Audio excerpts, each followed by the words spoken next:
एक बेरी परमेसर अब्राहम कन्ने मिलने किते आया ते केह् होया कि अब्राहम अपने तंबू दे बाहर बैठा दा हा ते 3 बड्डे आदमी उदे सामने प्रगट होए।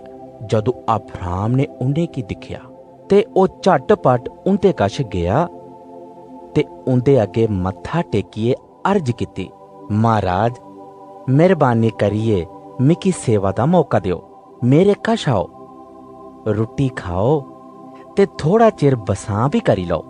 ओ मानू अब्राहम दी गल मन्निए उदे कन्ने चली पे।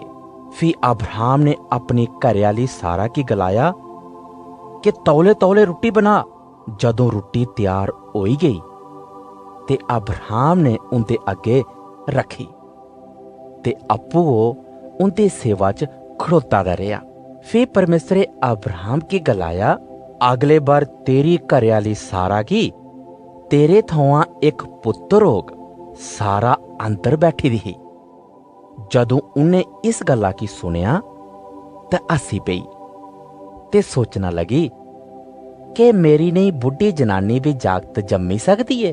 उनते त्रौनी चा एक ने अब्राहम की गलाया, तेरी घरेआली सारा की हसी के परमेसरे किते कोई काम औखा है? नहीं, अगले बार इसे वेले तेरी घरेआली एक पुत्र जरूर जमग। हालांकि ओ दोवें बुढ़े होई गेदे हे, पर फ्ही भी उन्हें परमेसरे दे वादे पर विश्वास किता। फ्ही उसे वादे दे मुताबिक एक बरे मगरा सारा की एक पुत्र होया ते उन्हें उदा नां इसहाक रखया। इयां करी परमेसरे अब्राहम कन्ने किते दे वादे की 5 बरें दे बाद पूरा किता।